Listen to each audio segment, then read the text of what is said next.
Salve, salve, galera! Foca aí. Tá focado?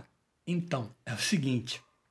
Eu gostaria que vocês comentassem aqui embaixo o que vocês vão achar, o que vocês estão achando de vídeos como esse, assim, onde eu tô pequenininho aí e com uma imagem grande aparecendo na tela. Focou? Então comenta aí.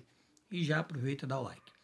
É o seguinte, hoje o assunto é Ásia. Então você tá vendo aí o continente asiático, que essa parte cinza ali, não o que tá logo grudadinho ali na Rússia, aquilo ali é a Europa e tem a parte da Rússia europeia, já que a Ásia com a Europa formam um único supercontinente que nós chamaríamos de Eurásia.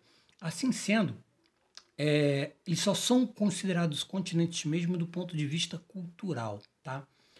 E temos acidentes geográficos como os Montes Urais, o Rio Ural, o Mar Cáspio, o Mar Negro, que fazem a separação de Europa de Ásia, mas esses acidentes já foram criados, assim, a gente pensou em colocar eles para separar. Mas tem uns países aí, conforme vocês estão vendo, a Rússia é um deles, que está tanto na Europa quanto na Ásia. Vocês estão vendo aí que a Rússia é o maior país em extensão territorial do mundo e juntando com outros países gigantescos, como você pode ver a República Popular da China ou a Índia. Olha aí a Fátima com tá me seguindo no TikTok, ó. Então, aí, me segue lá também, professor Leandro.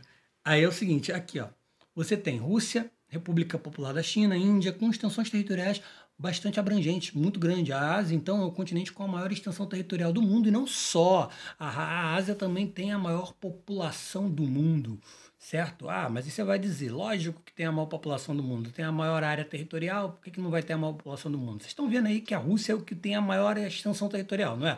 Mas não é na Rússia onde moram a maior parte da população, é na China e na Índia. São os dois únicos países do mundo com mais de 1 bilhão de habitantes. Lembrando aí que aí a gente tem um pouco mais, ó, 300, pouco mais. A gente tem cerca de 7 bilhões de habitantes no mundo. E só na Índia e na China, juntas, tem quase 3 desses 7. Sério. Vocês podem até depois dar uma pesquisada, porque não vai dar tempo da gente conversar aqui no vídeo sobre o assunto, mas procura na China a política de filho único que rolou lá, justamente por conta da enorme população. E na Índia, o que vocês devem procurar aí para se orientar, falar, que é interessantíssimo falar sobre a Índia, é sobre o regime de castas sociais da Índia, o hinduísmo também é muito importante estar falando, e também ali os conflitos que a Índia tem com o Paquistão, que tem a maioria hindu, maioria muçulmana no Paquistão, que ambos foram colonização inglesa, depois se separaram, tem a briga pelo território da Caxemira. É importante você pesquisa isso daí sobre a Índia, e no caso da China, principalmente aí sobre essa política do filho único, e lógico também da revolução cultural chinesa, porque a China durante o período de Guerra Fria se transforma no país comunista, certo? Tem o PCC, o Partido Comunista Chinês, até hoje sendo um dos principais, o único partido político existente na China. A Ásia, ela é cortada pelo Círculo Polar Ártico, Trópico de Câncer e pela linha do Equador.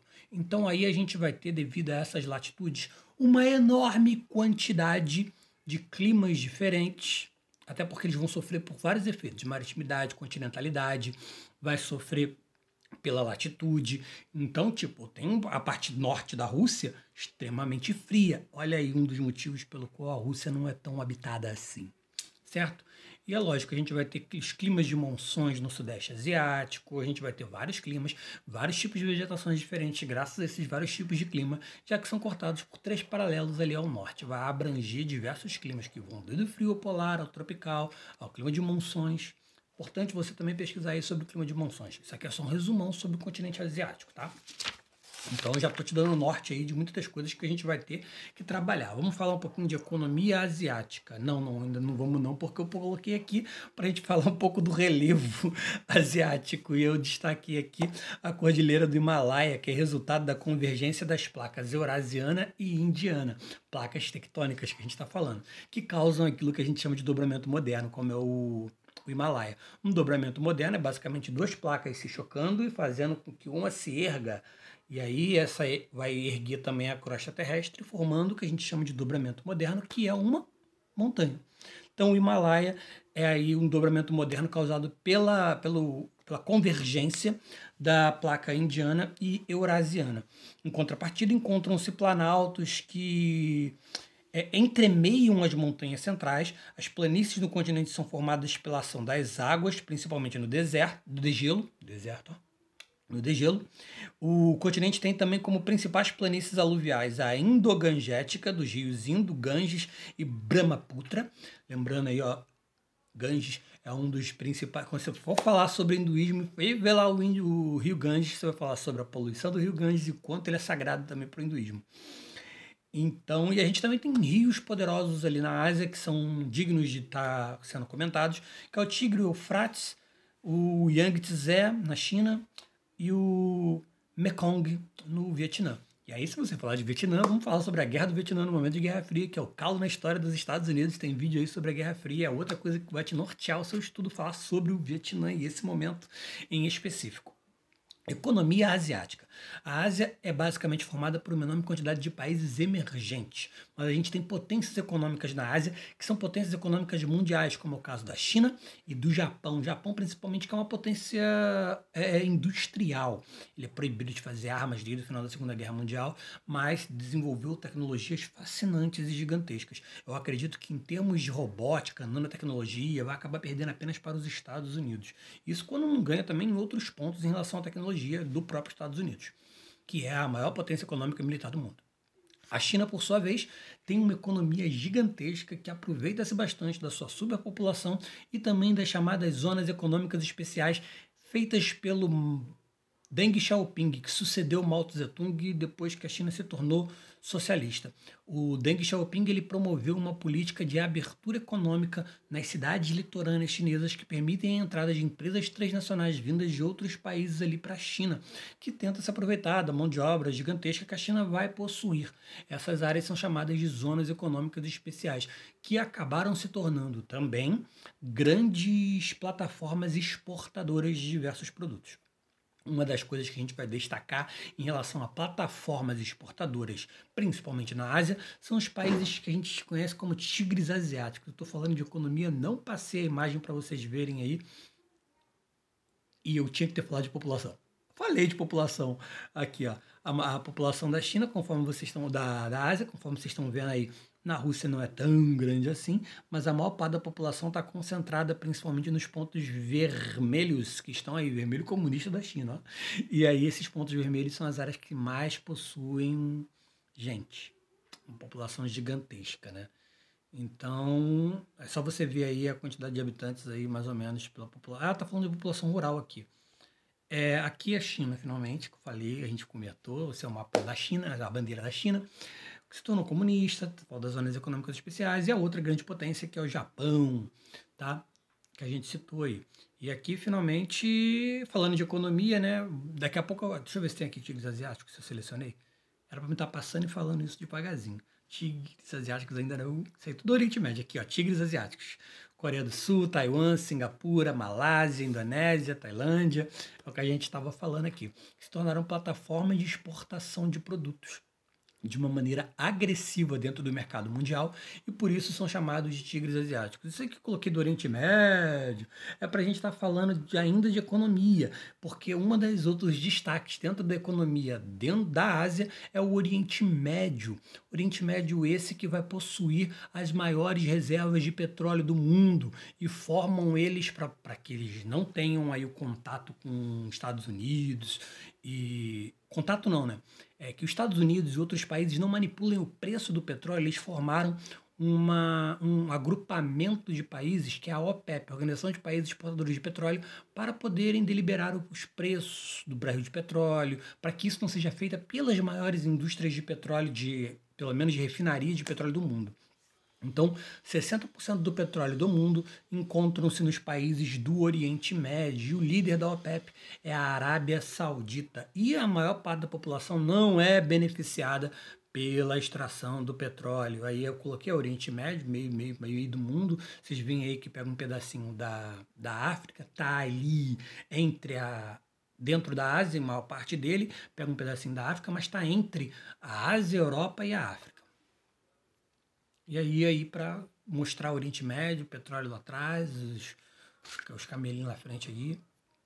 E aqui os tigres asiáticos que a gente já falou.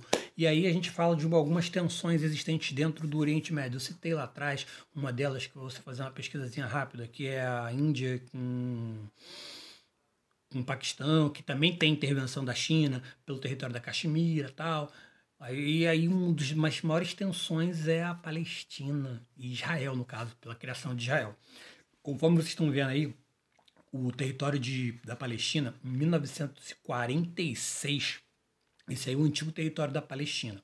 Vocês veem que 46 é um ano depois do fim da Segunda Guerra Mundial, onde vai ser deliberado que, devido ao Holocausto que matou aquela enorme quantidade de judeus, que deva-se fazer um país para os judeus. E a gente tinha entre os judeus um pensamento de voltar para a terra de origem deles. Se você pegar a sua bíbliazinha para ler, você vai ver que essa terra basicamente é Israel. Mas os judeus eles foram expulsos ali de Israel pelo Império Romano, certo?